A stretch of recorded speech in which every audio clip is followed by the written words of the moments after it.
बिस्मिल्लाहिर्रहमानिर्रहीम। अस्सलाम वालेकुम। मैं हूं समर अब्बास, आपको अपने चैनल पर खुशामदीद कहूँगा। आज नाज़रीन हम बात करेंगे, एक तो लगता है कि इमरान खान को जेल से खुद ही बाहर आना पड़ेगा पाकिस्तान तहरीक इंसाफ में डिसिप्लिन लाने के लिए। तहरीक इंसाफ के अंदर काफ़ी कुछ चल रहा है और शेर अफजल मरवत ने एक ताज़ा पिंडोरा बक्स खोला है और एक बहुत बड़ा मैं समझता हूँ कि एक नई कंट्रोवर्सी को जन्म दे दिया है शेर अफजल मरवत ने। शायद यही वजह है कि उन पर पाबंदी भी लग गई है कि वो गुफ्तगू अब नहीं कर सकते, पार्टी पॉलिसी उनके किसी भी बयान को नहीं समझा जाएगा। ये चल क्या रहा है, उन्होंने आज जलसों के बारे से शेर अफजल मरवत ने आज नया इंकशाफ कर दिया पार्टी के अंदर, तो ये मैं आपको बताऊंगा इस पर डिटेल्स। फिर इसके अलावा जनाब पाकिस्तान तहरीक इंसाफ को कलअदम करार देने के हवाले से क्या हुकूमत सोच रही है, ऐसा कोई कदम उठाने जा रही है? ये बहुत बड़ी चीज़ है, बहुत बड़ी खबर है ये। और फिर एहतजाज से निपटने के लिए पंजाब में, पीटीआई के एहतजाज से निपटने के लिए पंजाब में एक बड़ा फैसला हो रहा है, उससे मैं भी आपको आगाह करूंगा।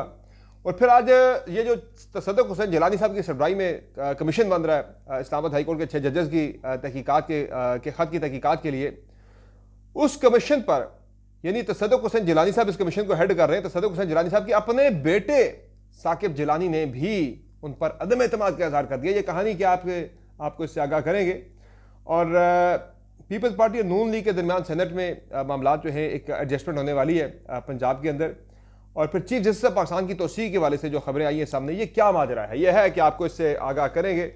आपसे रिक्वेस्ट है कि अगर आपने अब तक मेरे चैनल को सब्सक्राइब नहीं किया हुआ तो चैनल को सब्सक्राइब कर लें, वीडियो पसंद आए तो उसको लाइक करें और बेल आइकन जरूर प्रेस करें। अच्छा, सबसे पहले ये जो कहानी है जनाब चीफ जस्टिस पाकिस्तान को तोसी दिए जाने के हवाले से, ये खबर कल रात से चल रही है। सबसे पहले ARY न्यूज़ ने यह खबर ब्रेक की, उसके बाद फिर मुख्तलिफ जगहों पर बातें होना शुरू हो गई। वैसे तो ये बात पिछले काफ़ी अरसे से डिस्कस हो रही है, मुख्तलिफ यानी कि जो है वो सोशल मीडिया की जीनत ये बनी हुई है कि चीफ जस्टिस ऑफ पाकिस्तान को तोसी देने का इरादा रखती है ये हुकूमत। उनकी एज लिमिट जो है सुप्रीम कोर्ट ऑफ पाकिस्तान के जजेस की, वो शायद बढ़ा के उसको 68 कर दिया जाए। इस पर मुख्तलिफ आरा काफ़ी अरसे से सामने आ रही है, मुख्तलिफ बातें हो रही है। लेकिन ज़ाहिर है पहले ये बात होती थी कि हुकूमत के पास 2/3 अक्सरियत नहीं होगी, चूँकि 2/3 अक्सरियत करके तरमीम करनी पड़ती है। वो 2/3 अक्सरियत भी PTI की सीटें जो है वो मैनेज करके हुकूमत को दे दी गई हैं। जब वो हो रही थी रीकाउंट में, तब भी ये बातें होना शुरू हो गई थी कि लगता है ये सब कुछ जो है PTI की सीटें कौमी असम्बली की कम करके नून लीग को दिए जाने का मकसद ये है कि नून लीग की पार्लियामेंट के अंदर यानी कि उनकी 2/3 अक्सरियत जो है वो यानी हुक्मरान इत्तेहाद की वो मैनेज हो जाए। और जब 2/3 अक्सरियत मैनेज हो जाए तो ऐसी ऐसी आईनी तरमीम आनी है कि सबको लग पता जाना है। सबसे प्यारी आईनी तरमीम जो है, सबसे इंपॉर्टेंट, वो यही बात हो रही थी, चाहे वो ये चल रही थी कि शायद वो चीफ जस्टिस पाकिस्तान की मुद्दत मुलाजमत में तोसी की हो। तो अब खबर ये सामने आई है जनाब के मुद्दत मुलाजमत में तोसी जो है वो इस तरह से हो रही है कि हुकूमत एक तरमीम ला रही है कि सुप्रीम कोर्ट ऑफ पाकिस्तान के चीफ जस्टिस की जो मुद्दत है वो भी आर्मी चीफ की तरह 3 साल कर दी जाएगी। अब उसमें एक ये होगा जनाब कि अगर ऐसा होता है तो ये भी एक बड़ी स्ट्रेटेजिक मूव होगी कि जो पहले यानी कि अब जो मौजूदा चीफ जस्टिस है ये 3 साल के लिए चीफ जस्टिस बन जाएंगे। इनके बाद फिर जो है बन जाएंगे जस्टिस मंसूर अली शाह भी 3 साल के लिए बन जाएंगे। मंसूर अली शाह जब 3 साल के लिए चीफ जस्टिस बनेंगे तो बीच में से जनाब जो है वो पत्ता कट जाएगा, यानी मौजूदा वाले जो है ये 26 तक फिर शायद जाएंगे। और यहाँ बिल्कुल जो साकिब निसार साहब 2026 तक चले जाएंगे चीफ जस्टिस, 26 से 29 तक जो है वो मंसूर अली शाह जाएंगे। और इस दौरान बीच में जो जस्टिस मुनीब अख्तर का टेन्योर आना था, जस्टिस मुनीब अख्तर का पत्ता हो जाना है साफ, वो फिर चीफ जस्टिस नहीं बन सकेंगे। मुनीब अख्तर जो हैं ये फिर अगेन ये PTI के इन्हें अपनी यानी कि काफ़ी ज़्यादा इन्हें पसंद कर दी है और इन्हें PTI की साइड का जो है वो ज़ाहिर अब जजेस के वाले से बहुत ज़्यादा पाकिस्तान में ये राय बन चुकी थी कि कौन किस साइड पे खड़ा है। तो एक वो हम ख्याल बेंच भी बनता होता था बीच पे, तो वो उनको हम ख्याल समझा जाता है PTI के हवाले से, तो वो फिर चीफ जस्टिस नहीं बन सकेंगे। 2 यानी कि हम ख्याल ग्रुप से जिन्होंने चीफ जस्टिस बनना था, पहले साकिब जो है अपना इजाज़ुल हसन साहब थे, वो मुस्तफ़ी होकर चले गए। और अब जो मुनीब अख्तर साहब है उनका जो है बीच में से टेन्योर ही ख़त्म हो गया बीच में से अब। और यानी कि मौजूदा जो चीफ जस्टिस हैं काजी फायज ईसा, इनके बाद फिर जब आ जाएंगे मंसूर अली शाह, उनके बाद फिर आ जाएंगे याहिया अफरीदी, तो बीच में से मुनीब अख्तर वाला पता कट जाना है। इस पर अब हुकूमत ने वजाहत जारी कर दी है कि जी ऐसा कुछ भी नहीं हो रहा, लेकिन उसमें वजाहत के अंदर भी एक जुमला वजाहत तलब है। ये बड़ी इंपॉर्टेंट चीज़ है कि हुकूमत की वजाहत के अंदर भी एक जुमला वजाहत तलब है कि जो हुकूमती तर्जुमान हैं वज़ीर इत्तलात अता तारड़ साहब, उन्होंने कहा जी कि फ़िलहाल हुकूमत का ऐसा कोई इरादा नहीं। तो फ़िलहाल से क्या मुराद है भाई, ये फिर वजाहत तलब है। इसका मतलब है कि अभी फौरी तौर पर नहीं है, लेकिन थोड़ा सा आगे चल के, अभी तो टाइम है, अक्टूबर तक चीफ जस्टिस ने रिटायर होना है, तो उससे पहले यानी कि शायद जो है सितंबर में कर दिया जाए, अगस्त में कर दिया जाए। वो जो है फिलहाल ऐसा करने का इरादा नहीं है, तो मतलब है कि फिलहाल नहीं, आगे आपका इरादा है। तो इसीलिए मैंने जुमला यूज़ किया कि हुकूमत की वजाहत के अंदर भी एक जुमला वजाहत तलब है कि फिलहाल नहीं, तो वो जो फिलहाल जो है वो लफ्ज़ वजाहत तलब है कि मतलब है कि आप कर रहे हैं। तो ये काफ़ी ज़्यादा चीज़ें जो है इस पर हो रही है कि ऐसा होने जा रहा है। पीटीआई ने फैसला कर रखा है कि इसकी भरपूर मुखालफत की जाएगी, इसको रुकवाने के हवाले से जो कोशिश कर सके वो करेंगे। और अगर ऐसा हो जाता है ना, तो फिर मैं आपको एक चीज़ आज मुझसे लिखवा के आप ले लें कि वो कहते हैं ना कि हाथों की दी हुई गिरहें दांतों से खोलनी पड़ती हैं। तो फिर ये नून लीग वाले जो है ना, ये दांतों से खोलेंगे, कल को इनकी भी चीखें निकल आनी है। बहरहाल देखते हैं क्या होता है इस पर। लेकिन अभी ये चीज़ सामने आ रही है, लग रहा है कि ऐसा हो जाएगा, तरमीम करके हुकूमत जो है वो मुद्दत 3 साल कर देगी। इस पर पीटीआई तो ये कह रही है कि शायद ये रिवॉर्ड देने की कोई कोशिश है, उन्हें नवाजने की कोशिश है। वैसे भी जो ये जो हुकूमत पीटीआई का ये मौक़िफ़ है कि ये जो ख़त आया था इस्लामाबाद हाई कोर्ट के चीफ जस्टिस का, उसमें वो कहते हैं कि जिसपे इल्ज़ाम था एग्जीक्यूटिव के ऊपर, हुकूमत के ऊपर, उसी के साथ मुशावरत करके इस पर एक कमीशन बन रहा है। हुकूमत ही कमीशन बना रही है, हुकूमत ही कमीशन के सरबराह का तकर्रर कर रही है तसद्दुक़ हुसैन जिलानी साहब के नाम पे। उन्होंने कहा जी ये तो एक बहुत बड़ी एक जो है वो फार्स है। तो चीफ जस्टिस की जाने से मुलजिम को ये इख्तियार दिए जाने पर शायद उन्हें गवर्नमेंट रिवार्ड कर रही है। और उससे पीछे भी कुछ चीज़ें ऐसी हैं, कुछ फैसले जिस तरह भले के इंतखाबी निशान के वाले से फैसला था, उस पर भी पीटीआई कहती है कि शायद ये उन सारी चीज़ों का रिवार्ड होगा अगर ऐसा कोई फैसला होता है। बहरहाल अभी तक तो हुकूमत ने कह दिया कि फ़िलहाल ऐसा कोई फैसला नहीं है। जहाँ तक बात है तसद्दुक़ हुसैन जिलानी साहब के सरबराही में बनने वाले तहकीकाती कमीशन की, उस पर आज डेवलपमेंट ये हुई है कि 300 वकला ने, पाकिस्तान भर से 300 वकला ने चीफ जस्टिस ऑफ पाकिस्तान को ख़त लिखा है, सुप्रीम कोर्ट ऑफ पाकिस्तान को ख़त लिखा है कि आप इस मामले पे फुल कोर्ट, आज खुद नोटिस लेकर फुल कोर्ट आप बेंच बनाएं और वहाँ आप इस मामले को टेकअप करें। ये रिटायर्ड जज की सरबराही में बनने वाला कमीशन जो है वो इस मसले का हल नहीं हो सकता, इसमें किसी सूरत भी तहकीकात नहीं हो सकती। तो ये एक एलामिया भी जारी किया गया है, वो ख़त सॉरी एक यानी वो ख़त भी जारी किया गया है आज मीडिया के ऊपर भी, और जो भेजा गया है सुप्रीम कोर्ट ऑफ पाकिस्तान को। इस पर बेसिकली ईमान मदारी, मोइज़ जाफरी और बाकी पाकिस्तान के नामवर वकला शामिल है। लेकिन सबसे जो इसमें हैरान को और सबसे जो इंटरेस्टिंग नाम है इस पूरे 300 वकला के नामों के अंदर जिन्होंने ख़त लिख के इस अदालती जो तहकीकाती कमीशन बन रहा है रिटायर्ड जज की सरबराही में, उस पर अदम एतमाद का इज़हार किया है।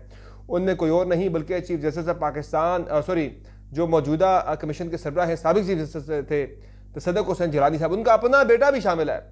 यानी जब साबिक चीफ जस्टिस तसद्दुक़ जिलानी साहब का अपना बेटा साकिब जिलानी भी इस बात पे अदम एतमाद का इज़हार कर रहा है, अदम इत्मीनान का इज़हार कर रहा है कि साकिब के जनाब तसद्दुक़ हुसैन जिलानी साहब की सरबराही में बनने वाला कमीशन जो है वो इंसाफ नहीं दे सकता इस्लामाबाद हाई कोर्ट के 6 जजेस को, तो फिर जब बेटा भी अदम एतमाद कर रहा है तो फिर किसी और के एतमाद करने की मुझे समझ में बात नहीं आती। बहरहाल एक सोच है जो मैंने पहले दिन बात की थी कि मट्टी पाओ, इस मामले को अंडर द कारपेट करने की एक कोशिश है और उसमें देखते हैं किस हद तक हुकूमत कामयाब हो पाती है। ये भी देखना होगा कि जो 6 जजेज उनका रद्द अमल अगला क्या आता है, उनका अगला राय अमल क्या आता है, वो भी बड़ा इंटरेस्टिंग होगा, तो उस पर ज़रा नज़र रखिएगा। अच्छा, एक जो चीज़ है पीटीआई की एहतजाजी तहरीक के वाले से वो बड़ी इंटरेस्टिंग है।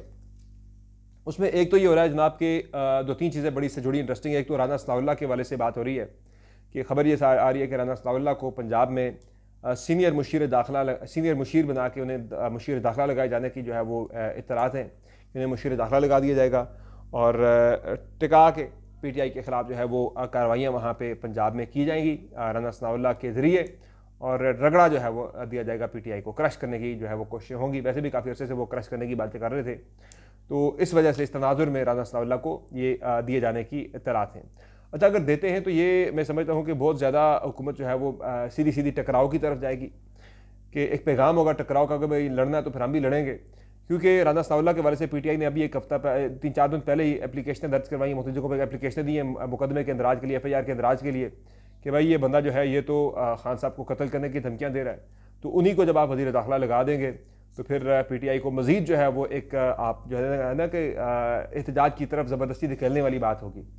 तो इस एहतजाज में अब ये हो रहा है कि एक बड़ा इंकशाफ किया है शेर अफजल मरवत ने, और ये उन्होंने लिख दिया है काफ़ी कुछ अपनी पार्टी के हवाले से, अपनी पार्टी के कुछ लोगों के हवाले से। उन्होंने पार्टी में निशानदेही बेसिकली की है कि कुछ लोग जो है पार्टी के अंदर वो गड़बड़ कर रहे हैं बड़ी ठीक ठाक किस्म की। अब मरवत साहब ने ये लिखा जनाब कि मुझे इस बात की समझ नहीं आती कि जो कोशिशें हैं हमारी उनको सबूताज करने की कोशिश हो रही है तहरीक के हवाले से। मरवत साहब ये कहते हैं जी कि सारे लोग जो हैं ये मुझ में तो हामियाँ तलाश कर रहे हैं, लेकिन तो कह रहे 23 मार्च को एहतजाज होना था हमारा इस्लामाबाद में, उस एहतजाज के हवाले से जो है वो बगैर किसी माकूल वजह के उस एहतजाजी इज्तिमा को जो है वो मुलतवी कर दिया गया। फिर वो कह रहे हैं कि 30 तारीख की डेट सामने आई कि 30 मार्च को एहतजाज होगा, कह रहे हैं वो भी बगैर किसी माकूल वजह के मुलतवी कर दिया गया। अब वो कह रहे हैं कि 6 अप्रैल की तारीख आई थी जिसमें खान साहब ने भी एग्री किया था, खान साहब ने इजाज़त भी दी थी उसकी, और हमने इंतजामिया से भी इजाज़त उसकी ले ली हाई कोर्ट से एप्लीकेशन दे के। अब मरवत साहब ये कह रहे हैं कि मुझे ये पता लगा है कि पार्टी जो है वो गैर मुय्यना मुद्दत के लिए इस मामले को भी 6 अप्रैल के एहतजाज को भी इस्लामाबाद में जो जलसा पीटीआई करने जा रही है उसको भी मुलतवी करने जा रही है। वो कह रहे हैं ये सब जो कोशिश है ये इसलिए वो कह रहे हो रही है कि वो मुझे कामयाब नहीं देखना चाहते। कभी वो कह रहे हैं कि सोशल मीडिया के अकाउंट्स के ज़रिए मेरी ट्रोलिंग होती है, और कभी जो है वो मेरे जो मैं एहतजाज की बात कर रहा हूँ उसके ज़रिए खान साहब की खिदमत का वायद जो रास्ता एहतजाज है उससे भी रोका जा रहा है। तो इस पर उन्होंने कहा जी कि खान साहब ने कुछ मजीद हिदायत भी जारी की थी। वो कह रहे हैं 28 मार्च को खान साहब ने कहा था। अब वो कह रहे हैं कि मैं बताऊंगा फिर ये सारी बातें कि पार्टी के अंदर कौन ये कर रहा है सारा कुछ। वो कहते हैं कि खान साहब ने कहा था कि 28 मार्च को ये हिदायत दी थी कि जाएँ पीटीआई के रहनुमा और कारकुनों से कहा जाए कि वो अपने वीडियो पैगाम रिकॉर्ड करें 9 मई के वाले से। कह रहे हैं किसने अब तक पैगाम रिकॉर्ड किया, मुझे अभी तक कोई नज़र नहीं आया। कह रहे हैं कहाँ गए पीटीआई के रहनुमा, अभी तक किसी ने पैगाम अपना रिकॉर्ड करके सोशल मीडिया पर क्यों नहीं डाला। फिर वो कहते हैं कि पंजाब में जलसों के हवाले से खान साहब ने उसी मीटिंग में शेड्यूल तैयार करने की हिदायत की थी। कहते हैं कौन सा शेड्यूल अभी तक जारी हुआ पीटीआई का, कोई नहीं हुआ, कोई तामील नहीं हुई इसकी। फिर वो कहते हैं पंजाब में ज़मीनी इंतखाबात के हवाले से भी जलसों के शेड्यूल बनाने की खान साहब ने हिदायत दी थी। कह रहे हैं उस पर भी अभी तक जो है वो लेटर एंड स्पिरिट पर अमल दरामद उसका नहीं हुआ। और वो कह रहे हैं ये सारे लोग ट्वीट खेल रहे हैं। तो बाकी इस पर अब वो उन्होंने बड़ी खुल के मरवत साहब ने जो है वो एक पंडोरा बॉक्स खोल दिया है इस हवाले से। तो इस पर कुछ देर पहले आतिफ खान साहब का कमेंट भी आया है।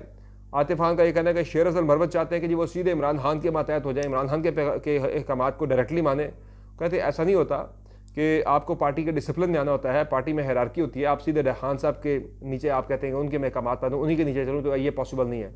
खैर वो आतिफ खान और शेर अफजल मरवत के हवाले से ये भी है कि जब वो मरवत साहब वहाँ केपी में जाके जलसे कर रहे थे, बड़े पॉपुलर हुए थे, तो तब भी आतिफ खान ने उनकी भरपूर मुखालफत की थी वहाँ पे। तो एक वो पर्सनैलिटी क्लैश भी शायद ये है या कुछ जेलसी फैक्टर है या क्या वटेवर जो भी है।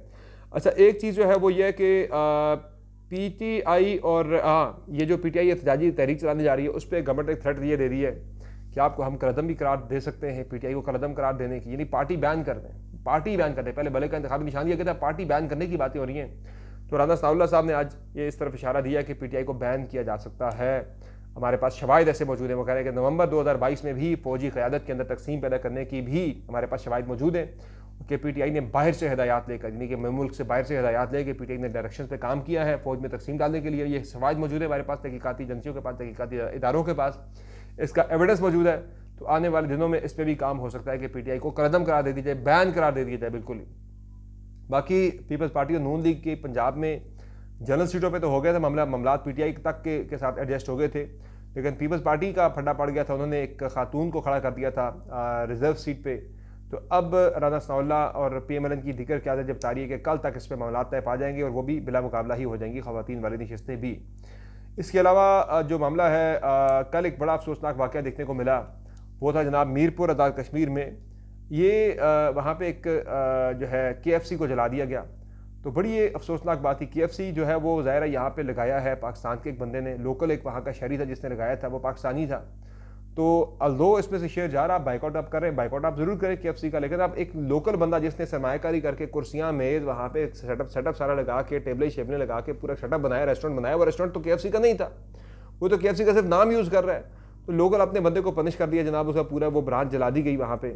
तो आप KFC का बाइकआउट ज़रूर करें कि वहाँ पे जो आप फ़लस्तीन के गज़ा के बारे से कर रहे हैं, लेकिन पाकिस्तान में जो लोग इसे रन कर रहे हैं उनको तो सज़ा मत दें, आप बाइकआउट करके उन्हें नुकसान ज़रूर पहुँचा सकते हैं। तो ये जलाओ गिराओ करना ये कोई मुनासिब रवश नहीं थी। तो उस पर कल मीरपुर आज़ाद कश्मीर में जो हुआ उस पर 54 अफराद को गिरफ्तार कर लिया गया है।